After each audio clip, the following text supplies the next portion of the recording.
So I think we're good to go. So today we have a postdoc, Dr. Rahul Gupta, who works at Johannes Gutenberg University, also known as Mainz University in Germany, and Mr. Shiva Agarwal. He's PhD candidate and he's almost in the final years of PhD at Western Michigan University in the United States. And Mr. Harshal Gupta, he's also PhD candidate at the University of Illinois in the United States. So without taking more time, I will request our speakers to start today's session, please.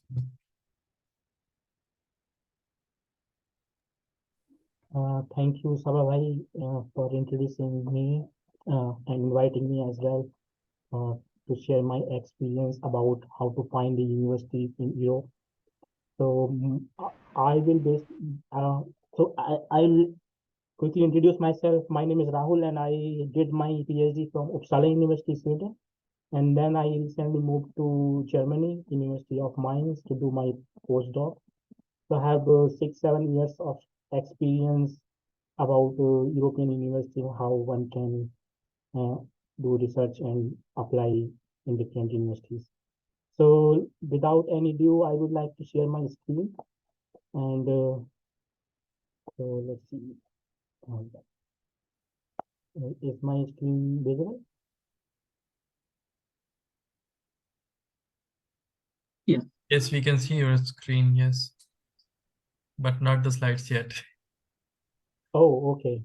So we are just I think you shared the wrong option. Yeah. Let's see. Here it is. Okay. Now we see. Yes. Okay, good. Now we see your slides. Okay, good. So let me start. Okay, so basically before starting about Europe section, which I will take care of it, I would like to give a small comparison between grad schools in US and Europe. So there are actually pros and cons, but this will be decided and also subjected to the student how you look. So in terms of research facilities, you see here, state of art facilities are very good in both cases, even you are in Europe or US. So it doesn't matter where you do your PhD, both continent have good state of art facilities and advanced research equipment. So this is one of the key point one has to do PhD outside India. Uh, in terms of funding opportunities, one can say you have numerous fellowships, for example, Fulbright.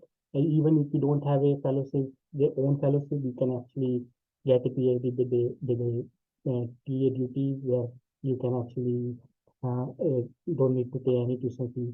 And in Europe, if you compare to Europe, you have different type of fellowships called, for example, DARD in Germany, Commonwealth in UK, and even in some cases you don't need to pay any fee and you'll get even some salary to pay your rent and other things.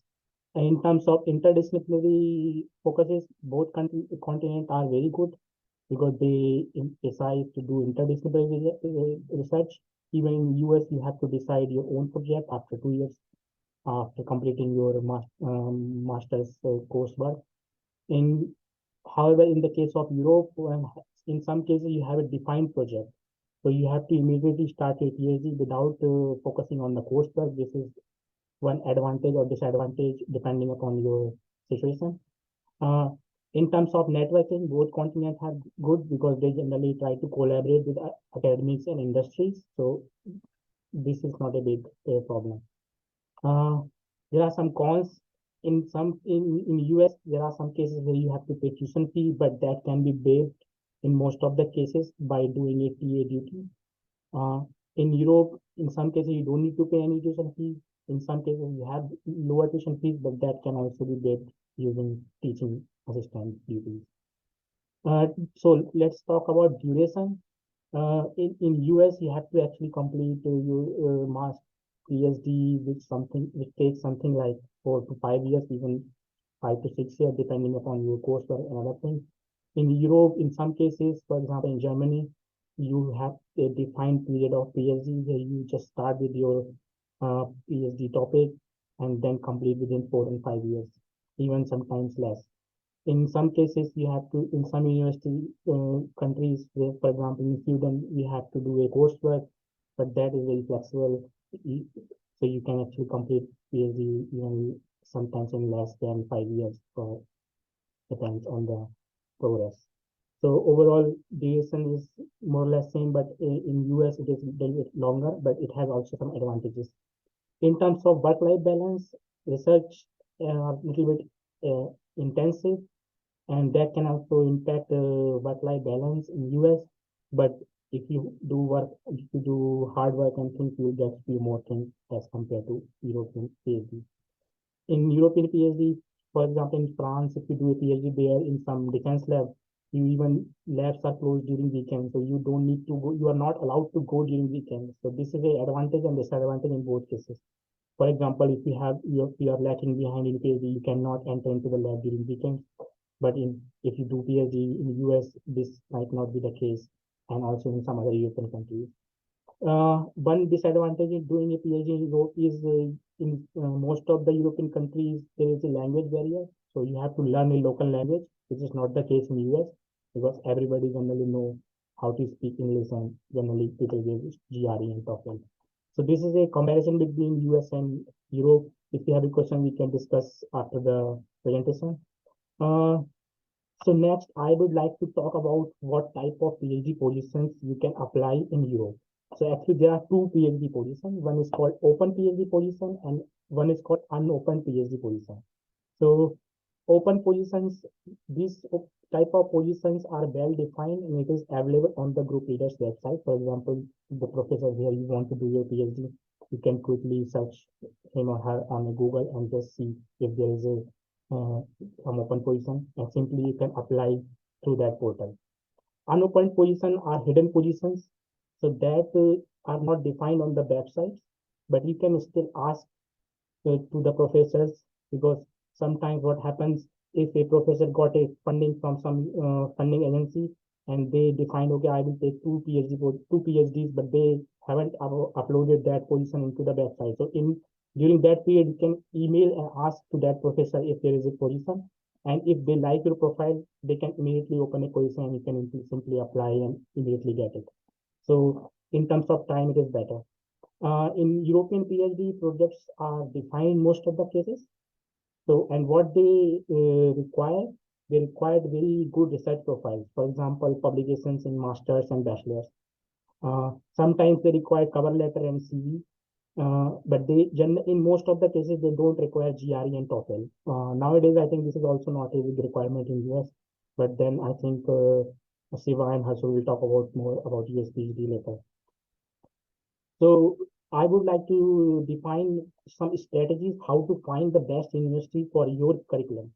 So one strategy I would call conventional strategy, where you can use university ranking website called QS ranking, where you can simply search the universities with the ranking and decide uh, which university is good for your master's and PhD based on your ranking. But for PhD, it might be a difficult, because you need you want to, maybe you may want to go into a very good group where you have the good infrastructure and other facilities. So first you decide which European country you would like to go, and think about in terms of long-term goals. For example, if you want to do a job after your master's or for your PhD, then think about which industries are which type of industries are available in which country. For example, if you want to go into uh, magnetism industry or automobile engineering, so then you think which country is best, where the industries are more uh, compatible, and which country is very good in terms of to getting more jobs and opportunities. So there are actually different Facebook groups which you can join and think about it, and have a understanding about European countries. So for master, you can decide like that. For PhD, you have to think what type of infrastructure and what type of equipments and how the group is doing. So these things you can search through the university ranking, but it will be a little bit time consuming for PhD expense, because you need to search a lot of universities. That's why I called it a conventional strategy. Now, if we to save the time, because time is also a very precious thing. I would say how one can use an unconventional strategy to find best investment. So there can be two cases. One case you don't know your university, another case you know it. For example, if you don't know university, you start with your master's thesis project or bachelor's thesis project. How you start this? You have in every thesis project you generally do a literature search. For example, you know how which publications you are looking into it. So then if you look into the publication, generally look into the profile of last author group leader or last author of the publication and go search that group leader's website and see if there is an open position. If there is open position, simply apply. If there is no open position, just simply email and ask if there is a possibility to open a position. In if there is a, if in that case, professor can reply that okay, I don't have a open position, but I can help you to secure your own funding or scholarship. For example, Humboldt Fellowship, for example, Dart Fellowship, Commonwealth Fellowship. Then you have to write a proposal with him, and if you get that funding, you can simply get a PhD position to that lab. Other other option, if professor haven't opened a position but he has a funding and if he likes your profile, research profile, then he can immediately open a position and then you can simply get a PhD position. However, if you know your university, then simply follow the same strategy from know to search to website and simply follow this strategy. What will happen if for example, if I want to give you an example how one can search a best university for your profile. For example, I took a screenshot of different papers, which is mine. So you see here different publications has different type of authors. So first author, middle author, and the last author. So you see here, I highlighted some last author group leaders. So what you simply do, simply for example, search this guy on the Google and see if you have a open position or not.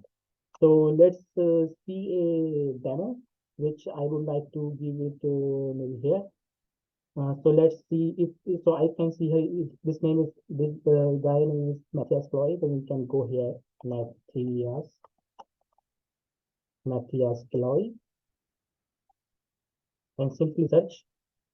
Sometimes it can appear on the top. If no, then you can just simply write Google Scholar and then it will come up like this. And then from here you can actually go to his website. Sometimes in some cases website didn't mention, but in some cases it can. So you can just simply go here and see.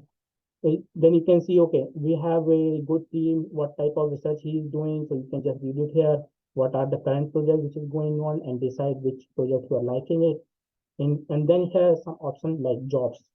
You click here and see what he has written. So he has written he has some type of PhD position, master positions, even a postdoctoral position. And what he so he didn't mention any portal. So what he need to do, you have to send your application to this email. So this is how it works in Europe. In some cases, they mention the portal. Then when you click that portal, you will forward to another tab, and then you will see what things are required to apply a PhD position, and then simply apply it.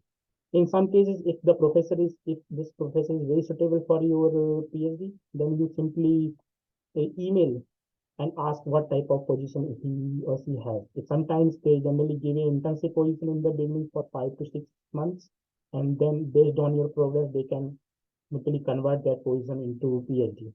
So this is how things work in Europe. So the conclusion is you can think about it, what kind of PhD position you need and what kind of professor and what type of research infrastructure is suitable for your uh, profile, and then think about which university is suitable. And if you have more questions, we can discuss after the presentation. So thank you so much from my side. Now I will like to hand over things to Mr. Shiva. So, hi everyone. First of all, thanks to SSGSA for considering me for this webinar. I also want to thank you all for being present here today. So just a little bit introduction about myself. So I am an SSGSA scholar from 2018, and I joined the Department of Physics at Western Michigan University in 2019. And my research interest is in astrobiology. So can we move to the next slide, please? So this is like the tentative timeline for US grad school applications. So first of all, from the month of August to November, you prepare your application. You prepare for GRE TOEFL exams. You draft your SOP. You draft your CV. You collect your transcripts, and which is one thing which is very important, that you keep in touch with your professors, because you will be asking recommendation from your professor. In the month of October, November, you start searching for grad schools, and you prepare a resource of potential future grad schools. And this webinar is all about this part, how to search for grad schools. Now, in the month of November, December, you email professors, you start emailing professors, and you ask them about if they have any open position in their groups or not. So like last week, you had SSGSA webinar on initiating effective communication with prospective advisors during grad school applications. So you should consider this webinar and check how to email professor. In the month of December and January, you apply to different grad schools. So you have already done your research on searching grad schools. You would have taken your GRE and TOEFL exams. So you have your exam scores.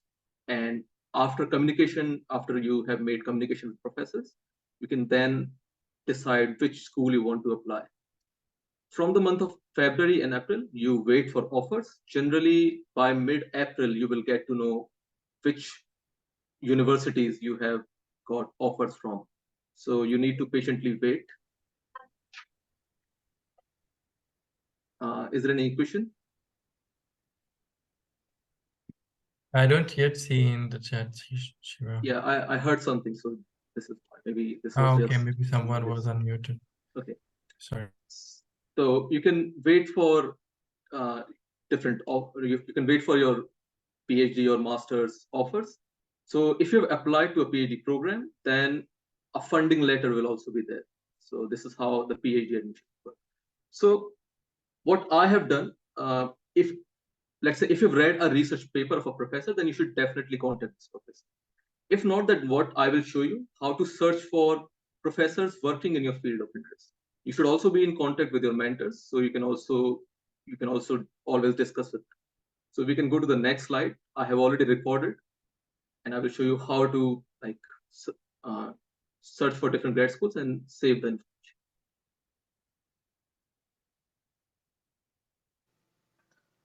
I recommend that you prepare an Excel file, such as the one you see on your screens right now, and start saving the information that you search for grad schools here. What this Excel file will do, this will help you remain organized at the time of application.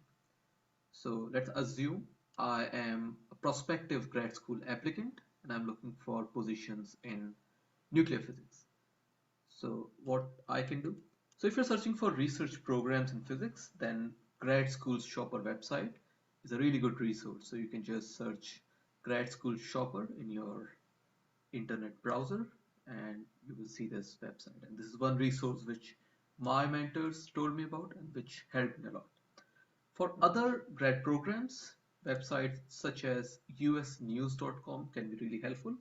What this website can show you information about different grad schools. So here you can see program ranking. So you can rank different programs and you can see all different programs like business, education, engineering, and let's say we want to search information regarding science programs. And I can then search in science programs, biostatistics, chemistry, biological sciences, math, physics programs. Let's say I want to search for biological sciences program, and I can also search for specialities like biochemistry, cell biology, microbiology, molecular biology. So here you can see the website has listed different universities based on their name and rank. So you can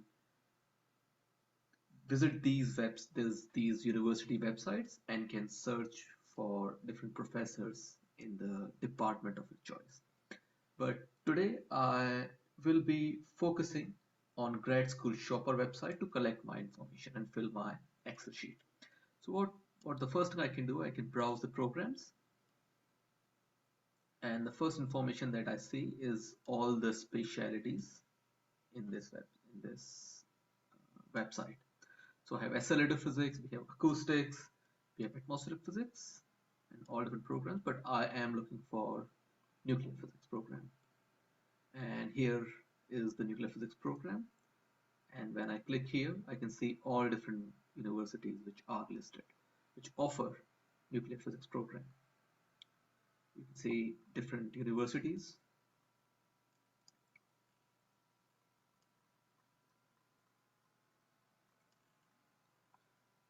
So let's say for today, we want to search regarding nuclear physics program at University of Illinois at Urbana-Champaign. So when I go to this link, I see information such as faculty and staff, which can be helpful because I want to search for professor, and I want to search for apply now, so I can collect my information. Now, the first information I need is the name of the university. So University of Illinois, I can collect this information and I can paste this information in my sheet here. Now this page, the application page, it gives me information about documentation, the application forms, application fee, transcripts, and also I can search for the application deadline for fall 2024 is January 15. So I can copy this information and paste in my sheet.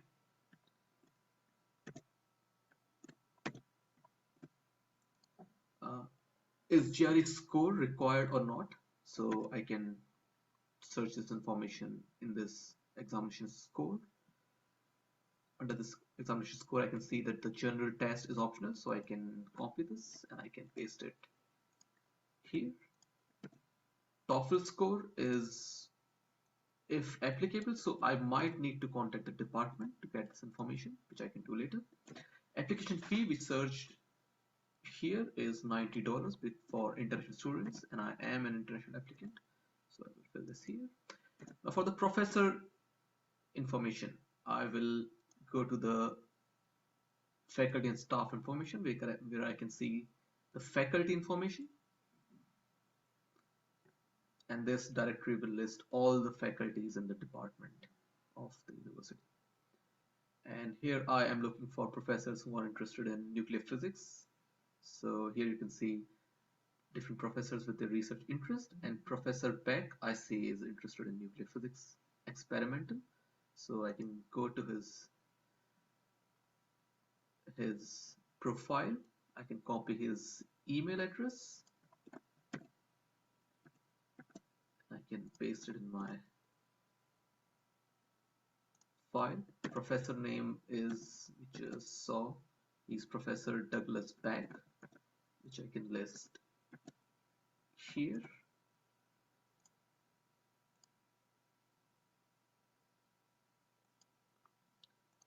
Application link, I can go back to this link. I can copy this and I can paste it here. And have I applied to this program? I haven't, but when I will apply, I may list it as red, or I can list it as green. So right now I can list it as red because I haven't still applied to this program. This is how you can fill your information for other universities as well. Can we play the next video as well?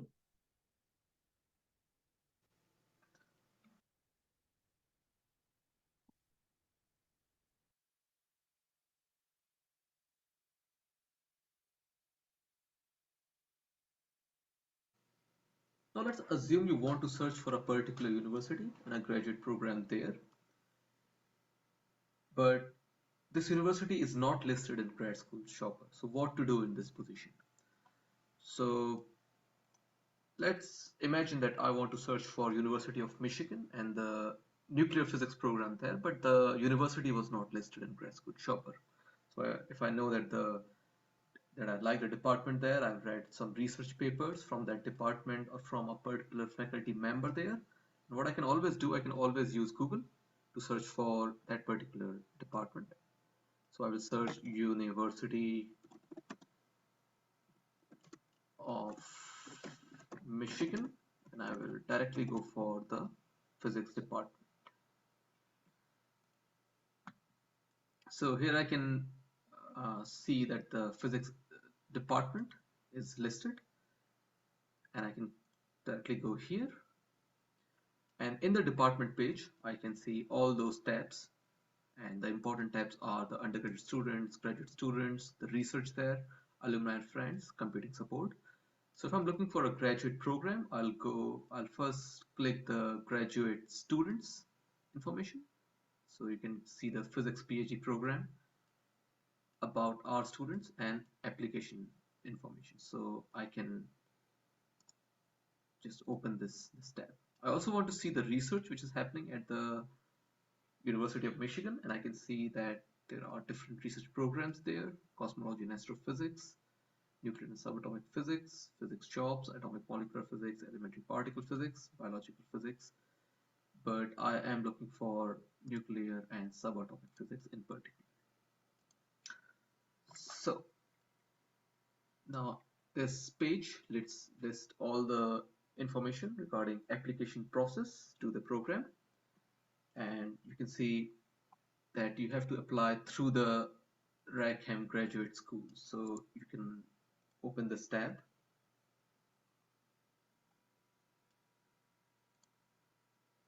and you can copy this information so we can put this in our Excel file.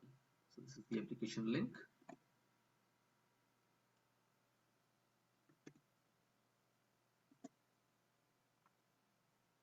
And this is University of Michigan.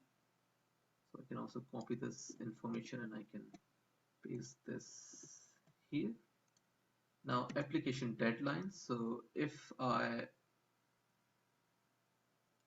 this page lists that the fall admission will begin on 8 September 2023, and application is due by 15 December 2023. So I can copy this information and I can paste this here. Now GRE scores, if I search this page again, I can see that that information about our application. It has information about statement of purpose, personal statement, letters of recommendation, and the English proficiency scores. What it says is that there's no information regarding GRE, so I can always contact the department regarding this.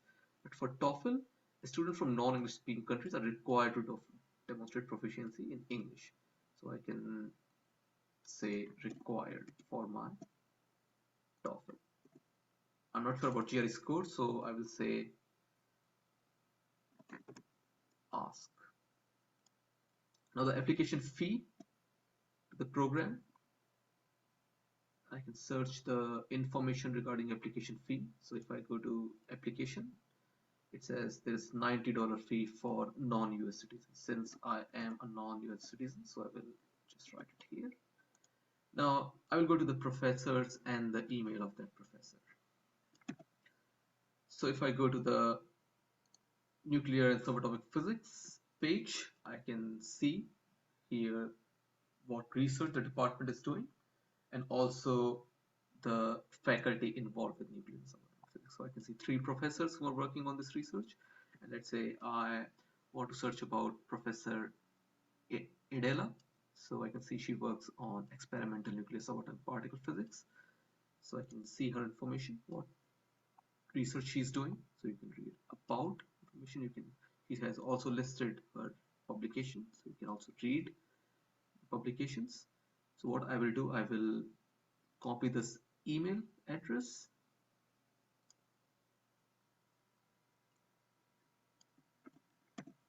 and I will put this in my document which I prepared, and then I will copy the name of the professor. I will also fill this here. Have I applied or not? I haven't, so I will put a red mark here. This is how I can I can keep filling this page, this Excel file, with all the different universities, and based on this information I can then apply to different programs once I take my GRE or TOEFL exam.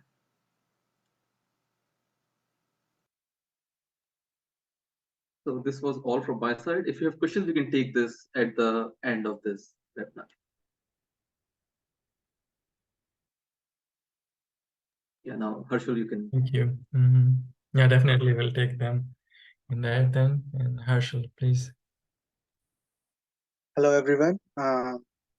First of all, I would like to thank SSGSA for bringing me in to have this session. And I'll begin with my introduction. I'm a PhD candidate at University of Illinois Chicago right now in the Department of Physics. Right now, I'm in my second year of my PhD. I was a 2021 SSGSA scholar. I completed my BTech in Electronics Engineering from AMU, and then I moved to IIT Bombay to did my MSc in Physics. From there, right now I'm here at UIC. So I have since most of the things are covered from Rahul Bhai and Shiva Bhai regarding the how to apply uh, in these master's applications or in PhD applications. So in the end, I'm just bringing you some handy advices, which includes like how to get some free applications, what about the open houses that universities offers, and if there are any other resources which I can bring to you. So Rahul Bhai, can you please move to the next slide? Yeah. So the first advice I would say, because this affair of applying to the foreign universities is pretty expensive. Though SSDC supports you for 5 applications, but I guess five is not the good appropriate number that we want.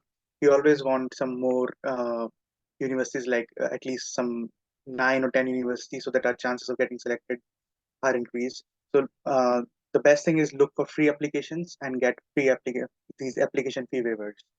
Uh, Rahul, can you move to the next slide?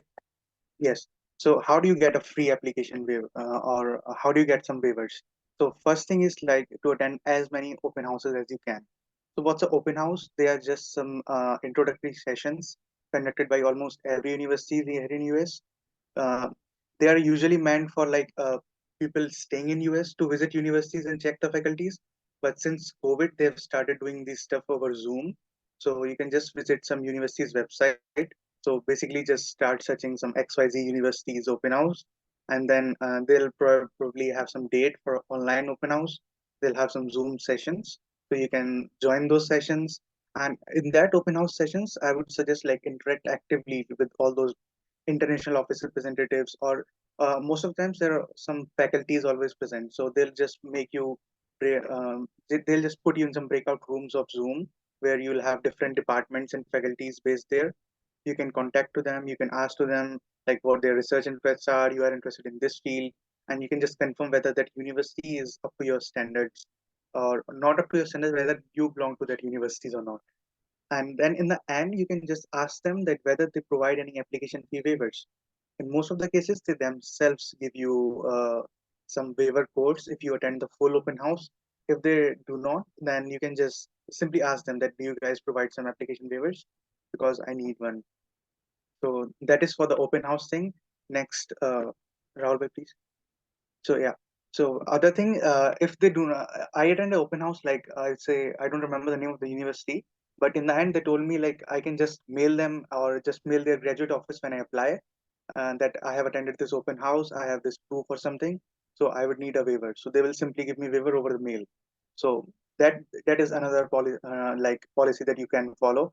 Just mail any university, their graduate office or their department if you need application fee waiver. So how do you mail? Like everyone know how to mail, but the thing is, there's an art of mailing.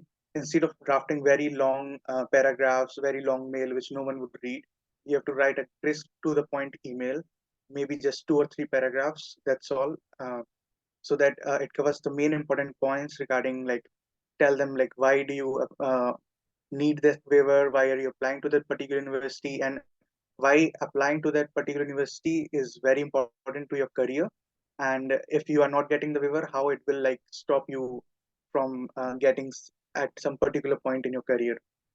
So conveying all these points to them is a very important part, and also mention about your brief educational background, your research interests, and what all you have achieved till now in a very small, crisp, specific paragraph. And in the end, attach your CVs and transcript there, because it will always help your case in that case. So next slide, please. Yeah, so I got to know during my application process that there is something called free application weeks. So many universities here in US have certain dedicated like 1 or 2 week period where they apply where they allow anyone who is applying, whether international or domestic student, to get their fees waived.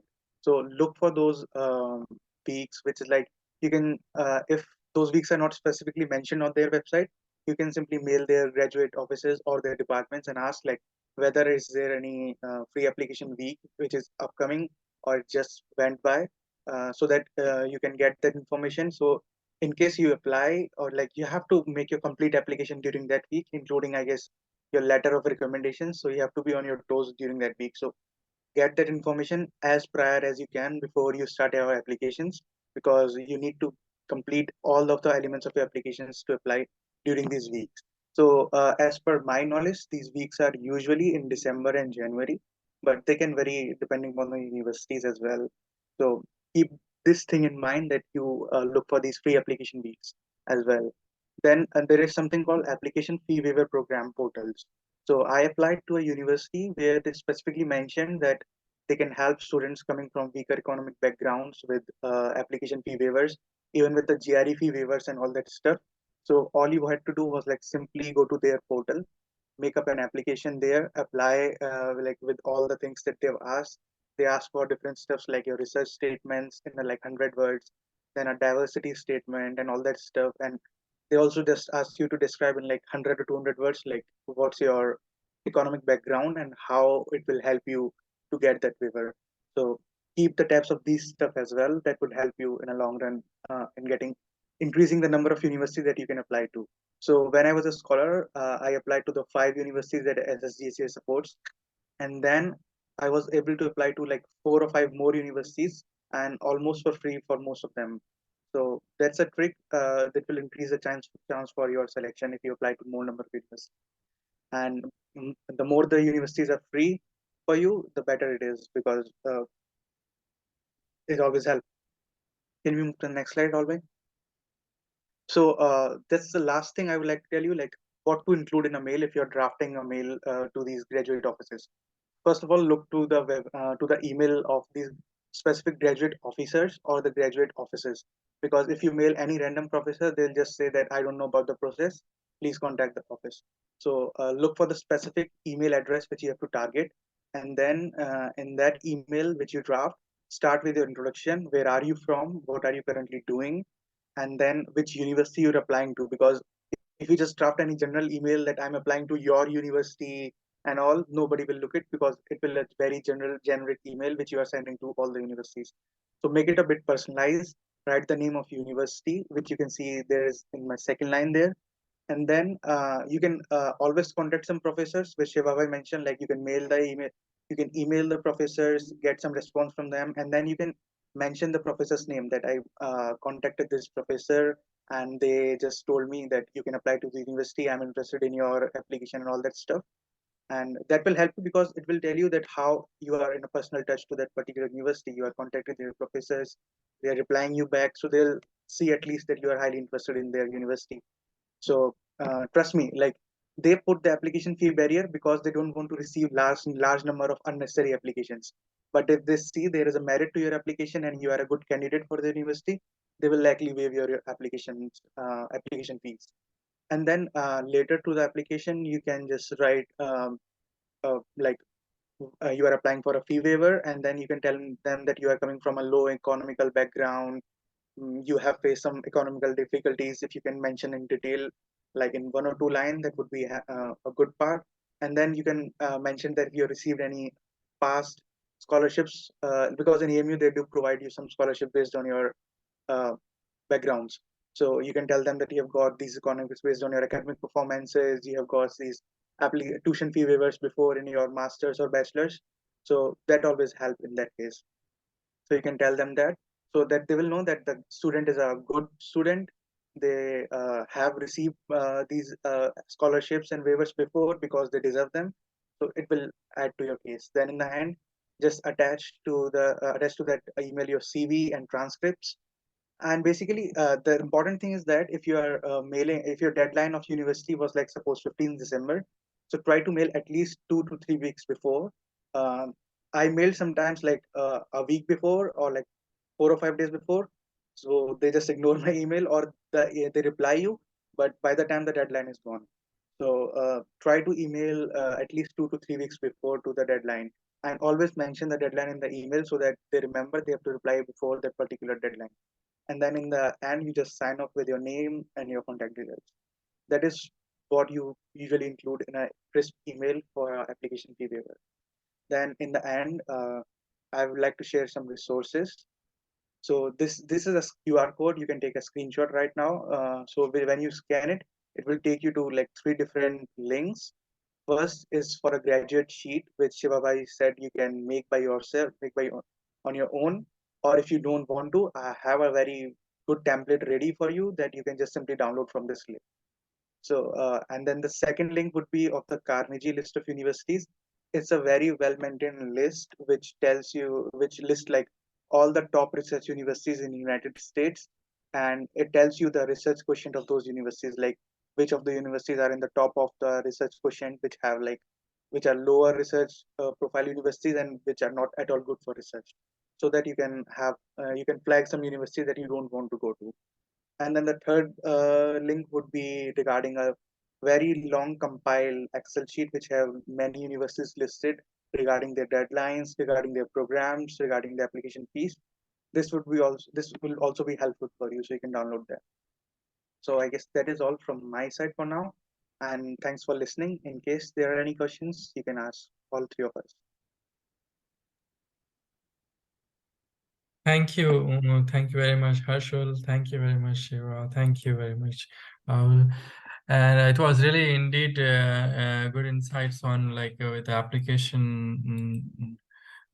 application procedure, how you should search for the universities, and most importantly, like how you can store the information and make it useful for in near future for your application. That's really important and very good thing to do. Like for everyone, I think it's a really good idea to keep an Excel sheet of your applications. That not only helps you to memorize, but again, to follow up with professor. Sometimes you don't get reply, sometimes professor miss your email. So if when you send a reminder email after 2 weeks, then it's most likely you will receive feedback from them. Okay, then we can take questions now one by one, and I think we can stop recording for now, and then yeah.